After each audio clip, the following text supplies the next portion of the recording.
우리 같이 한 목소리로 함께 읽겠습니다.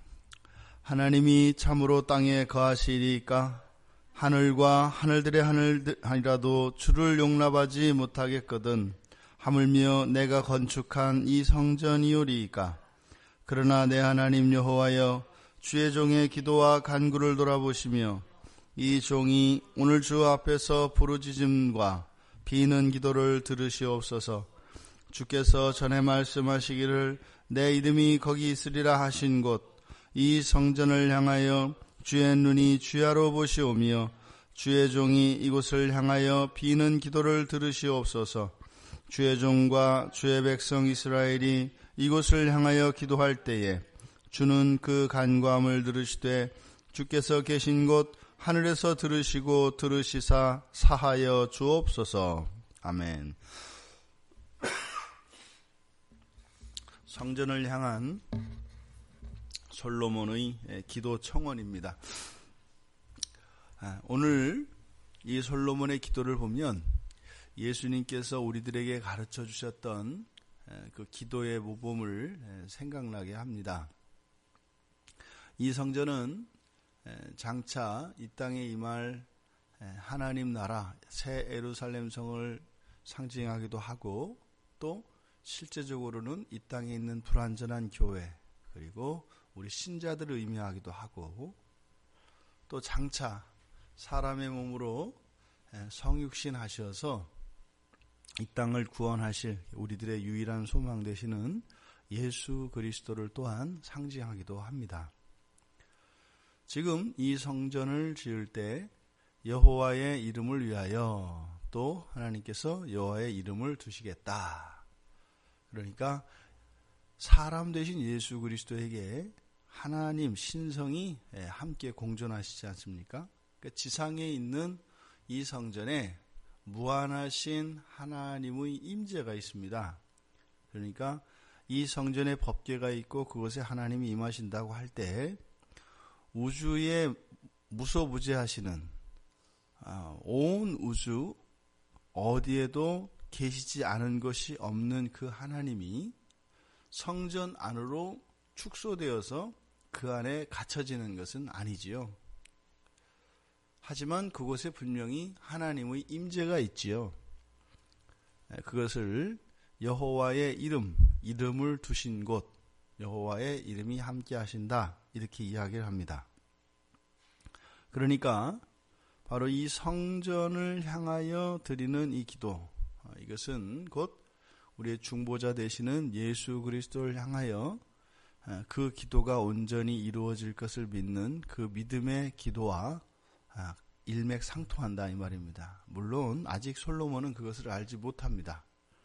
이것은 그리스도가 이 땅에 오신 이후를 살아가는 우리들에게는 그런 것이구나 이렇게 이해되어지지만 아직 거기까지는 계시가 드러나지 않았기 때문에 알지 못합니다. 그저 솔로몬에게는 성전일 뿐인 것이죠. 근데 그 성전이 메시아를 이렇게 의미한다라고 하는 것까지는 아직 모릅니다.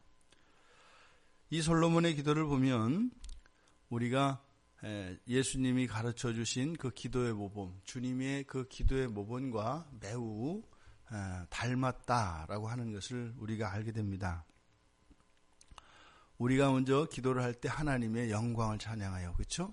하늘에 계신 우리 아버지여, 이름이 거룩히 여김을 받으시오며. 지금 기도에 앞서 27절에 보면 그 하나님을 관한 하나님께 드리는 찬송, 송영이 나옵니다. 하나님이 참으로 땅에 거하시겠습니까? 하늘과 하늘들의 하늘이라도 주를 용납하지 못하겠거든. 그 하나님의 편재성과 하나님의 초월성을 먼저 고백을 합니다. 이 작은 성전이 아니라 하늘과 하늘들의 하늘들, 그러니까 뭐예요? 히브리 사람들이 가지고 있는 하늘 개념은 삼층천이라고 하였지 않습니까? 그러니까 지금 하나님이 계시는 그 무한한 하늘, 그 삼층천을 제외한 나머지 두 하늘 안에도 하나님을 가두실 수 없다라는 이야기입니다. 그러니까 온 우주라 한들 하나님이 거하시기에 충분한 공간이 되겠습니까? 지금 이 이야기는 바로 하나님에 대하여 가지고 있는 이 솔로몬의 신관이 어떠한 것인지 알게 합니다. 아주 정확한 하나님에 관한 지식을 알고 있습니다. 이렇게 그 초월하신 편재, 온 우주와 시간과 모든 것에 편재하시는, 모든 것에 계시는 그 하나님, 그 하나님을 향하여 기도하고 있습니다. 주의 종의 기도와 간구를 돌아보시며 이 종이 오늘 주 앞에서 부르짖음과 비는 기도를 들으시옵소서. 지금 이 솔로몬은 여호와는 이 성전에 가둘 수 없다라는 것을 분명히 알고 있습니다. 그러함에도 불구하고 이 성전에 여호와의 이름을 두신다고 하셨기 때문에 성전을 향하여 여호와 하나님께서는 들으시고 보신다라고 하는 확신을 29절에서 이야기합니다. 주께서 전에 말씀하시기를 내 이름이 거기 있으리라 하신 곳, 이 성전, 그러니까 성전은 곧 하나님께서 이름을 두시겠다고 하셨던 곳입니다. 이렇게 하는 거죠. 그리고 주의 눈이 주야로 보시고 또 기도를 들으시옵소서. 그러니까 보시고 들으시는 곳, 이것이 성전이라는 거죠.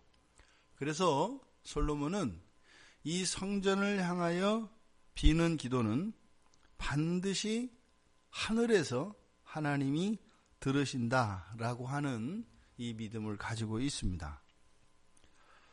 지금 그래서 실제로 여기서 기도의 서론격인데 이 기도를 하는 우리가 읽은 27절에서 이 37절까지의 이 내용을 보면 가장 먼저 바로 이 성전이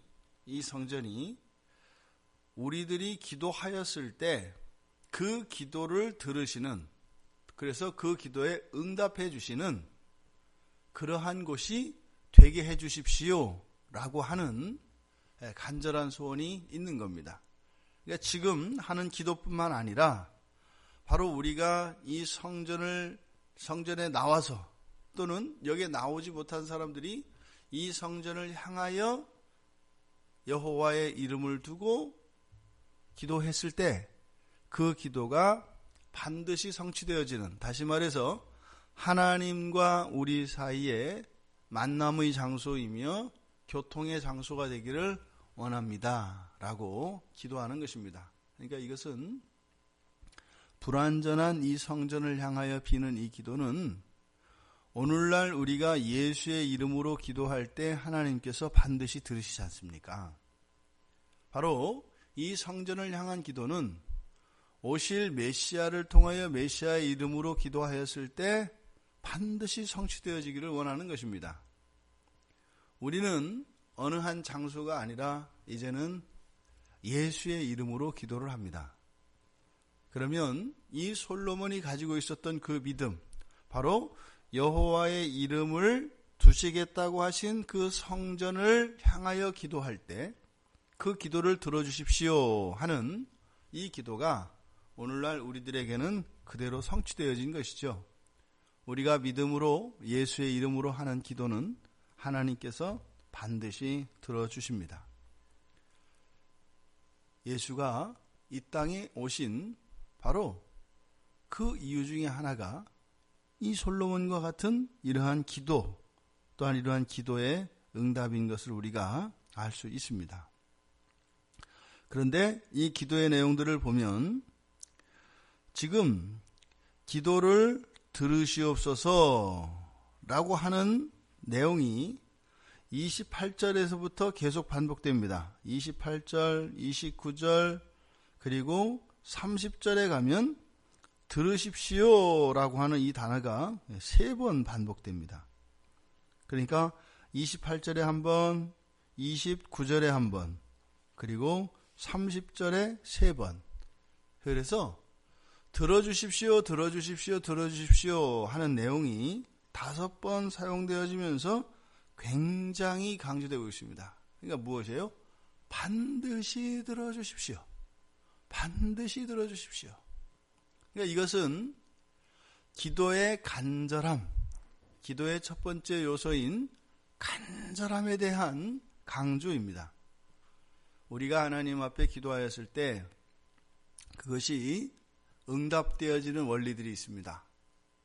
그것은 첫 번째가 하나님의 뜻에 합치될 때입니다. 하나님의 뜻에 합치되어지는 기도는 반드시 이루어집니다. 그래서 그것을 먼저 그의 나라와 의를 구한다. 그것은 하나님의 뜻을 이야기하는 겁니다. 그리고 또 반드시 들어주는 그 기도는 바로 간절함입니다. 간절함에서 나오는 그 기도는 하나님께서 반드시 들어주십니다. 그 간절함이라고 하는 것은 우리들이 전적으로 주님 이외에는 소망이 없는 경우, 절대적인 무기력과 절대적인 절망 속에서, 그러니까 이것이 우리 신자들에게는 어떠한 상황에서도 막다른 길은 없다라는 이야기입니다. 막다른 길에서는 반드시 간절한 기도가 나오게 되어 있는데 그 간절한 기도는 반드시 들어주십니다. 그래서 때때로는 그것이 하나님의 뜻을 일시적으로 벗어난 것 같을지라도 그것을 통해서 오히려 더 큰 하나님의 뜻을 이루는 경우들이 있습니다. 그러니까 앞서서 이야기했던 것처럼 하나님의 뜻 안에서 하나님의 뜻과 합치되어지는 기도가 반드시 이루어진다는 것과 간절함에서 이루어지는 이 기도가 그때 당시로서는 하나님의 뜻과 합치되어지지 않는 것 같지만 그 간절함이 반드시 기도가 이루어지는 그 이유인데 그것이 결코 하나님의 뜻을 어기는 것 같지만 결과적으로는 어기지 않고 하나님의 뜻이 되게 된다 이 말입니다. 그러니까 바꿔 말하면 신자가 막다른 길에서 기도를 하게 되면 그때 당시로 보았을 때는 하나님의 뜻과 상관없이 구하는 것 같은데 그 막다른 상황에 이르러서 그 간절한 기도를 하게 되면 그것은 이미 하나님의 뜻과 일치되어지는 기도밖에 할 수 없다는 겁니다. 그때 당시는 이해하지 못하죠. 지나고 보면 그것을 통해서 결국은 하나님의 뜻을 이루신다 이 말입니다. 그러니까 뭐예요? 이 두 가지를 합치면 우리가 이 세상에서 하나님의 뜻대로 구할 수 있는 것은 간절할 때인 거예요. 그랬을 때 나의 생각이 아니라 그 간절함, 그러니까 이 간절함은 거듭난 사람들의 간절함입니다. 이 거듭난 사람들의 간절함은 반드시 하나님의 뜻과 통하게 되어 있다라는 겁니다. 그리고 지금 여기에서 이야기한 것과 같이 성전을 향하여, 이 성전은 하나님의 이름을 둔 것이라 했습니다. 그러니까 바로 언약에 기초한 하나님의 이름으로 기도를 하면 들어주시겠다고 하는 이 언약에 기초한 기도입니다. 언약에 기초한다는 것은 무엇이겠어요? 말씀에 기초하는 것이죠. 말씀에 기초하는 것이죠. 성경에 게시되어진 하나님의 약속들이 있습니다. 이러한 약속에 기초한 이런 기도, 어저께도 우리가 살펴보았습니다마는 그 예수님, 그 하나님께 막 때를 쓰다시피, 막 협박해서 받아내다시피 확실하게 하라고 하는, 그래서 오히려 하나님을 부리는 것 같은 이러한 기도가 가능한 것은 기독교 안에서 하나님이 먼저 말씀을 하셨기 때문에 우리들에게 약점을 잡히신 거예요. 그러니까 이 말씀에 기초한 이 기도는 또 반드시 들어주십니다. 왜요? 그렇지 않으면 하나님의 신성이 깨집니다. 하나님의 신실성이 깨져버리면 그 순간 하나님은 더 이상 하나님이 되시지 않기 때문에, 해서 이 말씀에 기초한, 이 언약에 기초한 이 기도는 반드시 들어주시게 되어 있습니다. 그것은 옳고 그르고를 떠납니다. 그런데 사실은 이미 말씀하셨고 말씀에 기초한다는 것은 옳다는 이야기죠. 우리가 정황은 다 다릅니다만 이 모든 것은 다 하나님 뜻 안에서만 이것이 다 온전히 성취되어진다라고 하는 것으로 우리가 요약할 수가 있습니다. 그리고 또 하나는 여러분들이 믿음에 기초하여 기도해야 합니다. 그러니까 이 기도라고 하는 것은 야곱처럼 하나님과 씨름하는 게 아니에요. 씨름을 해서 내가 하나님을 꺾어야 그 기도를 이루는 것이 아니라 이미 기도자가 기도할 때 그 응답은 이미 이루어집니다. 우리가 많이 실수하는 부분이 바로 그런 부분입니다.